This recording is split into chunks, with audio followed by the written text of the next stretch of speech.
Gene को जगाना है, क्योंकि लालू यादव का जो जीन था वो कहीं ना कहीं दिग्भ्रमित हो गया है और बीजेपी उन सारे लोगों को धर्म और सांप्रदायिक भेदभाव में फैला के गुमराह करने की कोशिश कर रहे हैं। हर एक जाति, धर्म, समुदाय सभी के लिए एक समान रूपता का काम किए, भारतवर्ष को धर्मनिरपेक्ष राष्ट्र के रूप में देखना चाहते थे और गरीब, दलित, शोषित, वंचित जो भी समाज के लोग थे सबको समान अधिकार।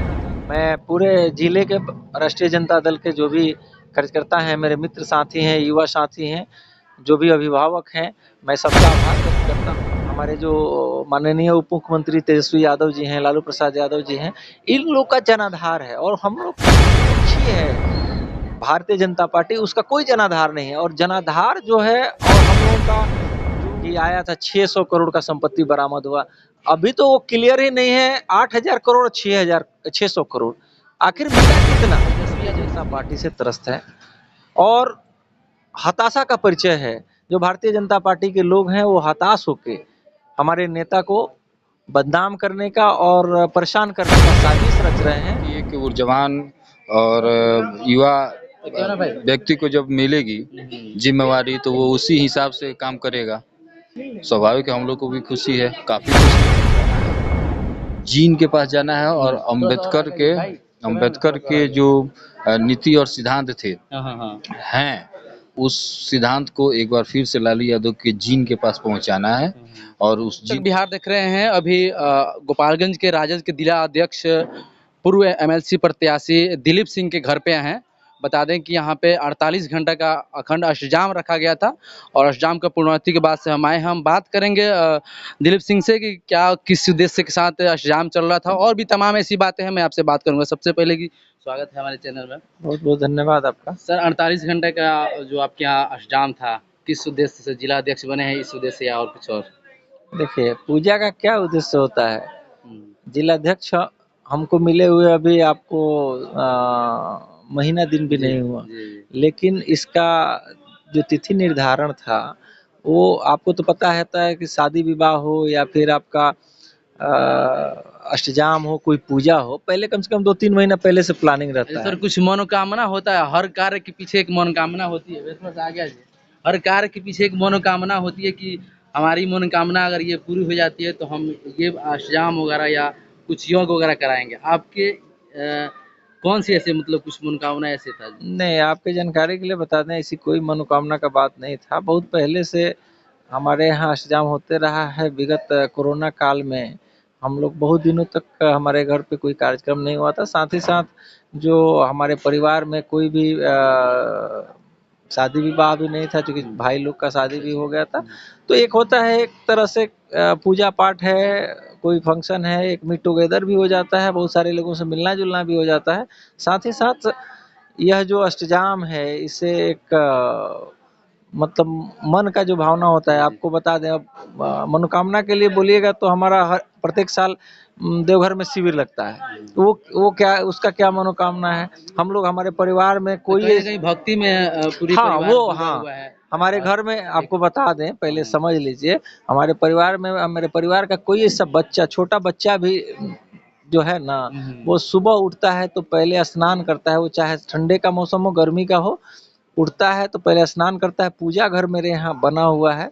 मेरा जहाँ जहाँ भी घर है वहाँ एक कमरा में बढ़िया से भगवान का पूरा प्रतिमा स्थापित है, और जब तक भगवान का नमन नहीं करता है तब तक वो खाना नहीं खाता है। तो ये आस्था है, अपना विश्वास है, भगवान के प्रति प्रेम है, स्नेह है, लगाव है, ऐसा कुछ। सर, बड़ा सवाल रहेगा कि जब से आप जिला अध्यक्ष बने हुए हैं, तमाम जगह पे ऐसे देखा जा रहा है कि अम्बेडकर परिचय लगाया जा रहा है और पार्टी एक नई ऊर्जा के साथ काम कर रही है। नहीं, बिल्कुल क्या है कि पहले भी कार्य होते थे। अभी हम लोगों की जो पार्टी है राष्ट्रीय जनता दल, बहुत ही संयमित तरीके से और नए टेक्नोलॉजी के हिसाब से पार्टी कार्य कर रहा है। और जो भी हम लोगों से कुछ पूर्व में कुछ लोग जो कटे हुए थे, वो उन लोगों का भी रुझान हम लोगों के पार्टी की तरफ अभी बढ़ा है, और हम लोग लगातार लोगों के बीच जा रहे हैं, और आने वाले समय में लगातार हमारी पार्टी का कार्यक्रम जिला में जो भी है चलते रहेगा, और हम लोग लोगों को जोड़ने का काम करेंगे। अम्बेडकर परिचय है क्या, थोड़ा सा इसके बारे में? देखिए, हम अम्बेडकर परिचर्चा क्या है, आपको पता होगा कि बाबा भीमराव अम्बेडकर साहब, जब हम लोग अंग्रेजों के शासन से हम लोग जब आज़ादी मिली थी, तो उस समय पे किसी भी देश को चलाने के लिए संविधान की आवश्यकता होती है, तो उन्होंने संविधान बनाया। बाबा भीमराव अम्बेडकर साहब पूरे हर एक जाति, धर्म, समुदाय सभी के लिए एक समान रूपता का काम किए। भारतवर्ष को धर्मनिरपेक्ष राष्ट्र के रूप में देखना चाहते थे और गरीब, दलित, शोषित, वंचित जो भी समाज के लोग थे, सबको समान अधिकार देना चाहते थे और उन्होंने अपने संविधान के माध्यम से सभी लोगों को समान अधिकार देने का कार्य किया।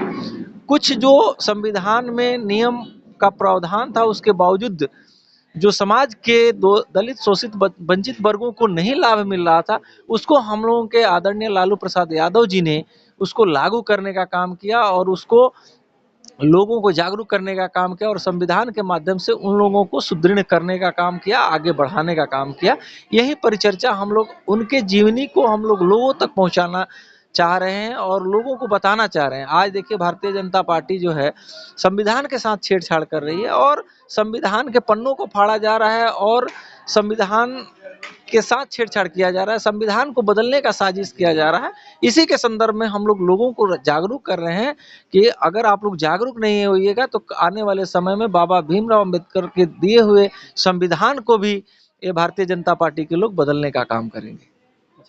गोपालगंज में खासकर से देखा जा रहा है कि ये सवाल भी हम आपसे बात किए कि जब से आप जिला अध्यक्ष बने हुए हैं, पार्टी के जितने कार्यकर्ता हुए, चाहे आरजेडी के जितने भी समर्थक हुए हैं, काफ़ी आपके जब से जिला अध्यक्ष मिली हैं, काफ़ी लोग खुश हैं। लोग ये कह रहे हैं कि अब अच्छे हाथ में कारोबार बढ़ गया है। चलिए, इसके लिए मैं पूरे जिले के राष्ट्रीय जनता दल के जो भी कार्यकर्ता हैं, मेरे मित्र साथी हैं, युवा साथी हैं, जो भी अभिभावक हैं, मैं सबका आभार व्यक्त करता हूँ। मैं एक पार्टी के सिपाही के तौर पे काम पूर्व से कर रहा था। पार्टी ने, हमारे राष्ट्रीय अध्यक्ष लालू प्रसाद यादव जी और तेजस्वी यादव जी ने हमको जो ये एक कार्यभार दिया है, उसको पूर्ण रूप से हम इस पे खरा उतरने का काम करेंगे और आने वाले समय में पार्टी के मजबूती के लिए हम काम करेंगे और आने वाले समय में हम लोगों का टारगेट है, हमारे पूरे राष्ट्रीय जनता दल के जो भी कार्यकर्ता हैं, सबका एक टारगेट है कि आने वाले समय में 6 का 6 विधानसभा क्षेत्र और लोकसभा क्षेत्र से लेके विधान परिषद में हम लोग अपने पार्टी का झंडा बुलंद करेंगे और परचम जीत का परचम लहराएंगे। आए दिन देखा जा रहा है कि तेजस्वी यादव को लगातार टारगेट किया जा रहा है, सीबीआई, ईडी द्वारा छापाएं मारी जाती है, उनसे सवालें पूछी जाती है और एक बार तो उन्होंने प्रेस कॉन्फ्रेंस में ये भी कह दिया कि सीबीआई कभी भी मुझे गिरफ्तार कर सकती है। जिस तरह सवालें पूछ रही है, जिस चीज़ में मेरा नाम नहीं है, उस चीज़ को मुझे उठाकर बार बार सवालें पूछी जा रही है, टॉर्चर किया जा रहा है एक बार तेजस्वी यादव को। देखिए, यह राजनीतिक प्रतिशोध कहिए, प्रतिद्वंदिता कहिए, इस तरह से किया जा रहा है।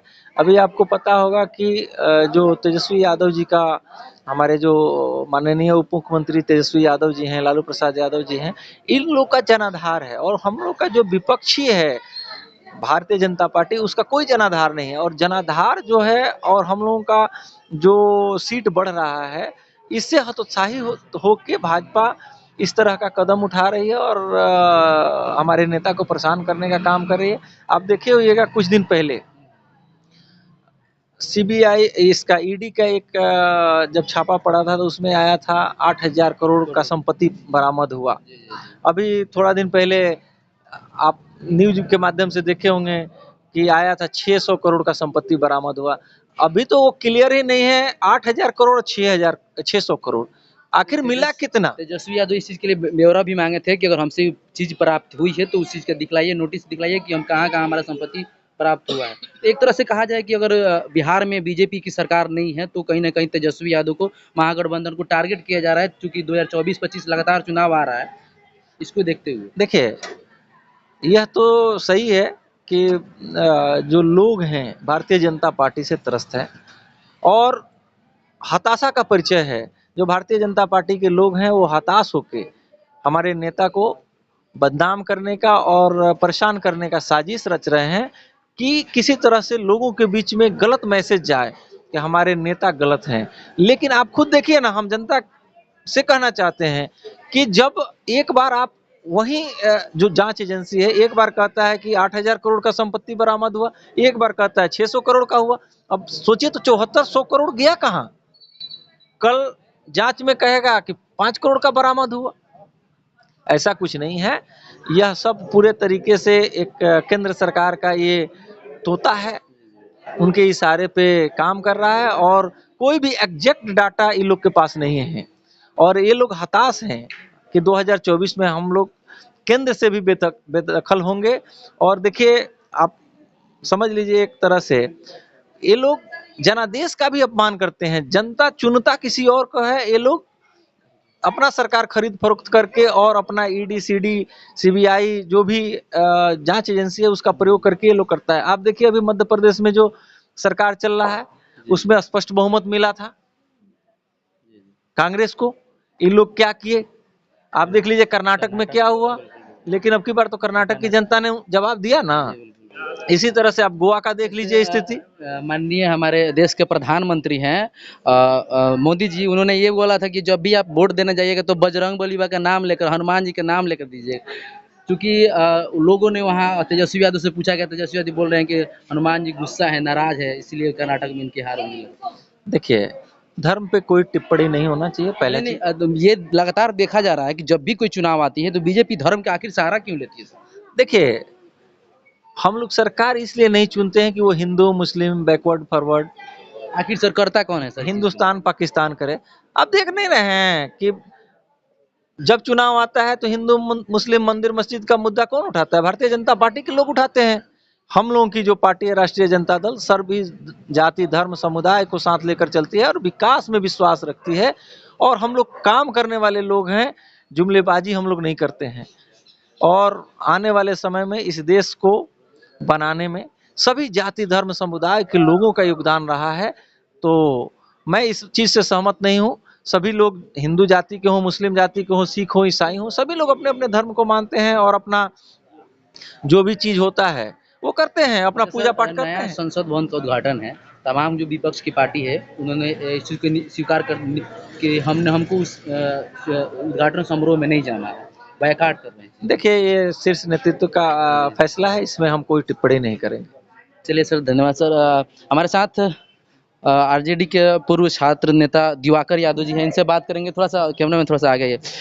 जब से दिलीप सिंह बने हैं, आरजेडी के जिला अध्यक्ष बने हुए हैं, कार्यकर्ता के अंदर की मांग है, खुशी है काम करके, कैसा लग रहा है आपको? कैसा लग रहा है? स्वाभाविक है कि एक ऊर्जावान और युवा व्यक्ति को जब मिलेगी जिम्मेवारी तो वो उसी हिसाब से काम करेगा।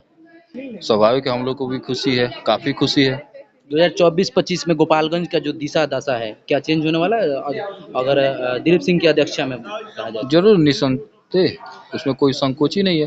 2024-25 के चुनाव की रणनीति हमारी पार्टी के द्वारा बन गई है और तमाम, चाहे वो किसी भी प्रकोष्ठ के जिला अध्यक्ष हो, उनको जिम्मेवारी दे दी गई है कि आपको ये काम करना है। उसी बैनर के तहत जो अभी आपने अम्बेडकर परिचर्चा सुना होगा या देखा होगा कि हर प्रखंड में प्रभारी, सह प्रभारी, वक्ता जो नियुक्त किए गए हैं, उनकी जिम्मेवारी है कि लालू प्रसाद यादव की जीन के पास जाना है, जीन के पास जाना है और अम्बेडकर के जो नीति और सिद्धांत थे हैं, उस सिद्धांत को एक बार फिर से लालू यादव के जीन के पास पहुंचाना है और उस जीन को जगाना है।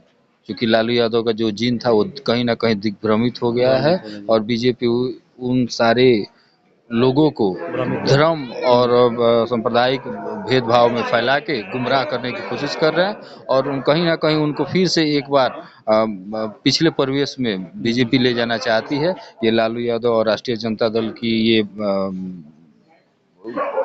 मांग है और एक बार ये फिर से कोशिश की जा रही है कि अंबेडकर जी के नीति और सिद्धांत उनके तक पहुंचे और वो समझे कि अंबेडकर की नीति सिद्धांत को बिहार में किसने आप तक पहुंचाया।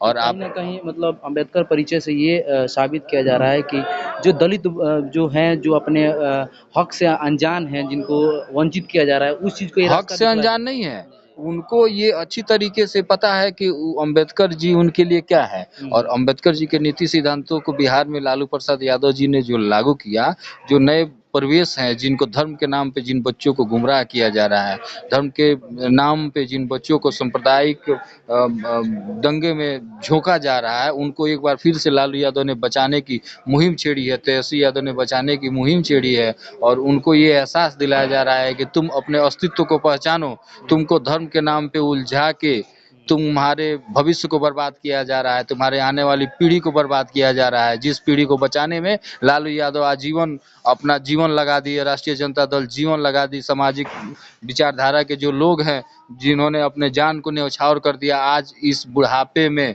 लालू प्रसाद यादव अगर जेल काट रहे हैं तो वो उन्हीं जीन को जगाने के चक्कर में आज वो भुक्तभोगी हैं। यही इसी जीन को एक बार फिर से तेजस्वी यादव जी आगे लेके चल रहे हैं और हमें उम्मीद है कि हमारा जीन समझेगा और हमारी बातों को वो सुनेगा और बीजेपी की ओर से उनका मोह भंग होगा। चलिए, बातचीत करने के लिए बहुत बहुत धन्यवाद। चलिए, फिलहाल पब्लिक तक बिहार देख रहे थे। मेरा नाम अजय है। धन्यवाद।